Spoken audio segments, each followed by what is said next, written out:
Your mom is practically a stranger to me, right? Why should I have to take care of her? My husband yells in front of my mom, who's advanced in dementia. All I want is some cooperation as a family. It's affecting my work, so I'm moving out starting today. That's okay, right? He spits out. Does he think I don't know anything? Holding back my inner thoughts, I respond, Sure, that's fine. Now I'm going to put a certain plan into action. I'm Sharon, 50 years old. I'm technically an executive at the company my dad founded, but now I'm caring for my mom at our family home. My husband Neil, 55, works as the COO at the same company. We've been married for 25 years. Our 2 sons left for college and are now working adults, but marriage seems far off for both. My dad, a self-made entrepreneur, worked tirelessly, often sacrificing sleep, but perhaps due to this, he suddenly passed away from a heart attack 20 years ago. The shock was immense, so my mom stepped in as the president, deciding to keep the company afloat. I don't want to let my husband's company go under. I'm a novice and I don't know much about running a business. Please, I need your support, she pleaded with the remaining employees and executives, bowing her head. Eventually, my dad's most trusted executive was appointed vice president, effectively managing the company, with my mom rarely intervening. My husband, 5 years into our marriage at the time, and seen as the potential future president, held the position of COO, but was deemed too inexperienced to take on the president role. He continued to learn under the vice president. Looking back, perhaps my mom didn't fully trust him. Over these 20 years, thanks to the unified efforts of our employees, we've managed to overcome difficult times and keep the company running. While working alongside the regular employees, I was able to send our sons to college. Things seemed to be going well. After my dad's death, even though my mom was only president in name, she faced her share of hardships. Recently, her health and memory have visibly declined. She forgets things like going shopping and buys the same items repeatedly, can't remember what she said just moments ago, and struggles to recall people's names. Who are you? She asked me one day, and I couldn't help but cry. She started to forget even me. The doctor diagnosed her with early-stage dementia. Medication helps her converse normally, but if she forgets to take it, her symptoms worsen, leading to wandering and other mistakes. I left the company to care for my mom, and at the same time we discussed a change in the presidency among the senior employees. It was assumed that my husband would become the president, as my late dad had planned, but there was some disagreement about that within the company. Many employees who had supported the company under the de facto leadership of the vice president for 20 years felt he should become the president.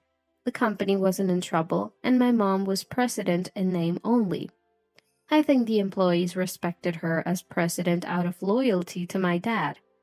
My husband was always serious, his only notable trait, and he became the COO after marrying me, thanks to my dad. Despite this, his ambition was evident, and it didn't sit well with the employees. Still, when we got married, he was regarded as a hardworking and competent employee. To me, who started working at my dad's company right after high school, he was a role model. So when he asked me out and we decided to get married, I was thrilled. But after he became the COO, a likely successor to my dad, he began to change. This change became more apparent after my dad's death. He probably thought he would automatically become the president. But when that didn't happen, his behavior towards my mom turned cold. You're the president, Mary. You should understand these things. It's troubling if you don't, he would say, clearly blaming her, even though she left the management to the vice president. Mom, enduring this, Neil, you're still young. There's a lot for you to learn. And so she said, in an attempt to calm my husband, the lives of our employees depend on this. You don't understand that yet. You can't handle the company until you understand the weight of this responsibility. Mom, who had supported my dad and felt the weight of the presidential responsibility, tried to make my husband understand, but his attitude remained unchanged. Things were better when our sons were still at home. But once they left for college and it was just me, Mom, and him, his harsh words only worsened. The young man who once worked so diligently was gone, replaced by someone who lorded over the other employees. Why isn't that job done yet? If it's late, it's going to be my responsibility, he bellows, his voice echoing through the company. But COO, we're swamped with other tasks. We just can't handle more. Please understand. An employee pleads. What? Don't talk back. You're useless. You're fired. Fired! He retorts with a borderline abusive tone. He often takes on more work than the team can handle without proper planning. Instead of assigning tasks properly, a responsibility of his position, he regularly blames the employees, a typical scene at the office. The vice president, unable to ignore this, gently advises, COO, I understand you're taking on jobs for the company's sake, but without proper planning, work doesn't get done efficiently. You understand, right? But my husband doesn't take this to heart. Employees express their dissatisfaction, but they speak only to the vice president, probably out of consideration for me and my mom. However, as their discontent grows, it eventually reaches me and Mom. I can't take it anymore. If you want to be president, you need to listen to your employees, I finally tell my husband. Then, what's wrong with calling useless people useless? My husband responded. After being confronted by me, he starts avoiding coming home. The rare times he does return, the smell of alcohol and a faint scent of perfume, suggesting another woman, linger on him. So when my mom's dementia became known, he hardly ever came home. He still went to work, apparently commuting from somewhere else. When he finally showed up at home, "Where have you been? I can't take my eyes off Mom. It's really tough. Please, think about us a bit." I confronted him. His reply was cold. Why should I care about an old Mary? She's practically a stranger to me. How can I be expected to look after an old, useless person? And he said this right in front of my mom. I'm not asking you to take care of Mom. I just want you to think like a family member. Do you understand? I pleaded. I married you because you were the president's daughter. What a disaster this turned out to be. His retort was harsh. Tears welled up in my eyes. I can't stand looking at your aging Mary anymore, and I'm tired of your lectures. See you, he said and left the house. Mom's dementia progressed each day, and it was getting harder to slow it down with medication. I was grateful for the nursing care helper who came twice a week. Thank you so much, Mom would occasionally say to me or the helper. I couldn't tell if she was lucid in those moments or not, but it made me happy to see her regain her old kindness, if only briefly. What's this? The nursing care helper noticed a notebook-like object beside Mom's bed. Let me see, I said, taking it from her. It was a heavy leather-bound notebook. Mom slept peacefully. When I hesitantly opened it, I found it was my late dad's journal. His familiar handwriting, strong and honest, reflected his character. I read through the journal, a mix of diary and notes, capturing Dad's feelings about family, the company, failed and successful ventures, and the joy of the business taking off. His writing ended the day before he passed away. I thought he was capable, so I approved his marriage to my daughter. But I'm disappointed in Neil. He doesn't care about the company. He embezzled company funds and resents me for finding out. Never make him president. Dad's last words struck me. Mom knew about this. It seemed coincidental that Dad passed away shortly after writing this, but it was clear now that my husband married me aiming for presidency. Surely, Mom must have discussed this with the vice president. Still, as my husband and the father of her beloved grandchildren, Mom likely chose to bear this burden and keep an eye on him herself. I noticed another page with writing. Sharon, I entrust this to you while I still remember. Stop, Neil. It was my mom's handwriting, slightly shaky. In her moments of clarity, she must have wanted to pass this journal to me. Thank you, Mom. I silently expressed my gratitude to her, peacefully sleeping like a child. That's when my second son, Dylan, called. What? Dad left home? Why? He was surprised when I told him everything that had happened since they left for college. I always knew he wasn't too keen on work, but I didn't realize it was this bad. He sighed. He'd graduated and was working at an IT company. A responsible adult now. I decided to discuss the future with him. I understand. I'll handle it. Don't worry about Mom, he assured me confidently. It seemed like just yesterday he was a crying child, but children grow up so fast. Unknowingly, my son had grown to surpass me. I quickly contacted the vice president. I want to discuss the presidential change in front of all employees. Can we arrange it? Please, the vice president agreed, and a week later an emergency general meeting was scheduled with all the employees. Our small corporation had shares inherited by Mom from my late dad, with the rest divided among the officers, including my husband and me, and all the employees. Now, everything was ready. All that was left was to wait for the day. The day before the meeting, my son came home and tried to talk to Mom. Grandma, it's me, Dylan. Do you recognize me? Mom was distant and unresponsive. Mom, I think Grandma's forgotten me, he said sadly.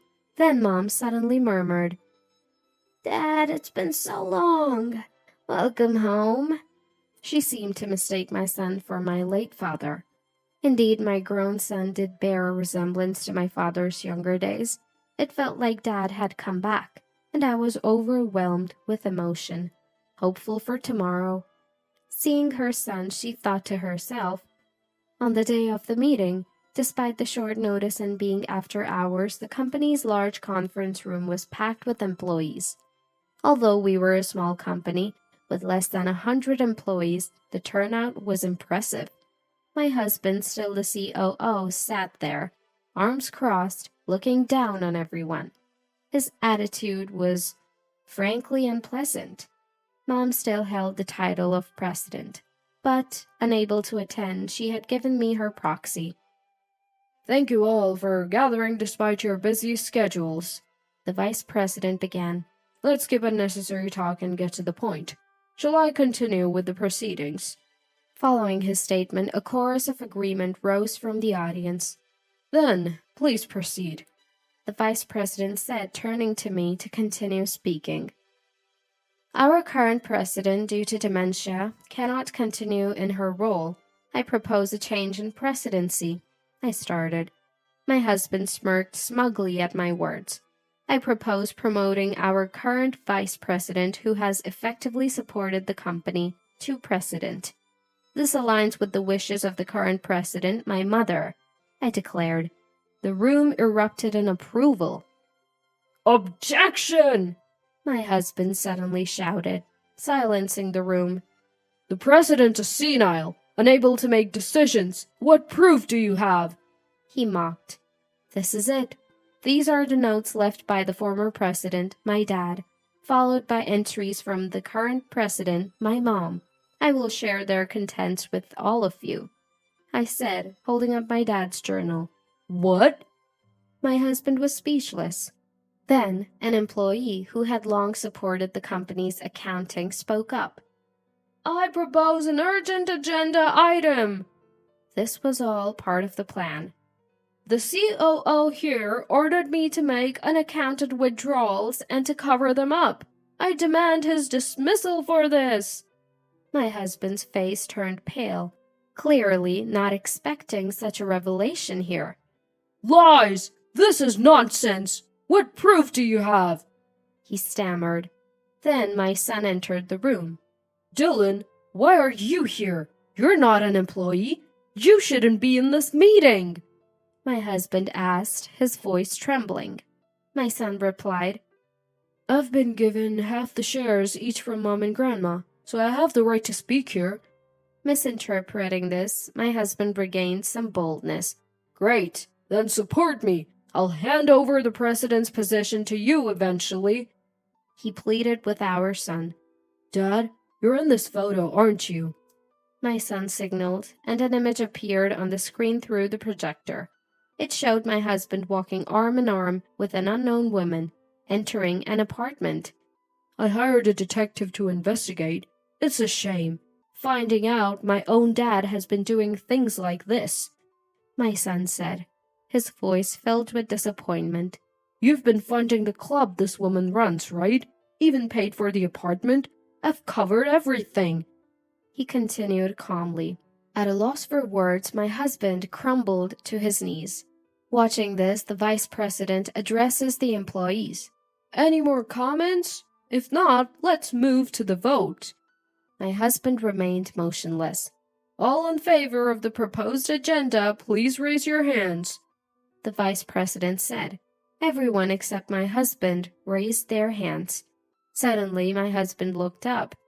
I tolerated this marriage because you were the president's daughter, and now it's all for nothing.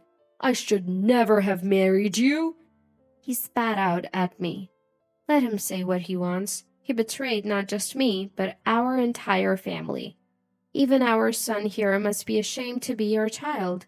I thought this to myself, tuning out his cruel words. If you want me to leave, fine. I'm better off without this company. We're getting a divorce, and I'm relieved. With those parting words, my husband left the meeting room. Mom, what would you think if I quit my current job and joined this company? My son asked me with a smile. I'd be happy to have him back, but I didn't think this company was worth him leaving his IT job. It's sweet of you, but isn't there a more suitable job for your generation? I feel this place is a bit outdated, I said, a bit sadly. That was truly how I felt. You're wrong, Mom. There's still demand here, and with the right approach, we can make it more efficient. I don't want to lose the company Grandpa built, he said. His words brought tears to my eyes. The modern 3D printers are amazing. With programming, we can create models in no time, eliminating the need for lengthy prototyping, he said excitedly. It made me realize how times have changed. It's no longer our era. Let the kids do it their way. They have ideas we could never imagine. I used to think of him as just a child. But when did he grow up so much? Marrying that man was a mistake, but I'm grateful he gave me this son. The worst husband left the best legacy. Sometime later, my husband and I officially divorced. The lawyer handling the divorce said my husband initially refused to pay alimony, claiming he couldn't afford it. However, after the disclosure of the embezzled company funds and payments to his mistress's club and apartment, which coincided with the timing of the apartment purchase, he eventually agreed to pay. He had boasted about funding the mistress's apartment and moved in, but when the money ran out, so did their relationship. He was kicked out, as I heard through the grapevine. He tried to leverage his past connections for a new job, but his embezzlement had become known, and no one would associate with him. Lost credibility is hard to regain. At his age, in his mid-50s, he struggled to find a job and was seen doing traffic control for road construction by one of our employees. Dylan, having joined the company, was bustling around as an idea man, from directing on-site operations to handling sales. A young programmer recommended by him joined the company, infusing new life and energy. Feeling the breath of a new generation, the atmosphere was positive. Then, some wonderful news from Dylan. He wanted to marry his college girlfriend, who had been working at the same company as him. She decided to join our company to support him. She sounds smart, and I'm looking forward to her joining us.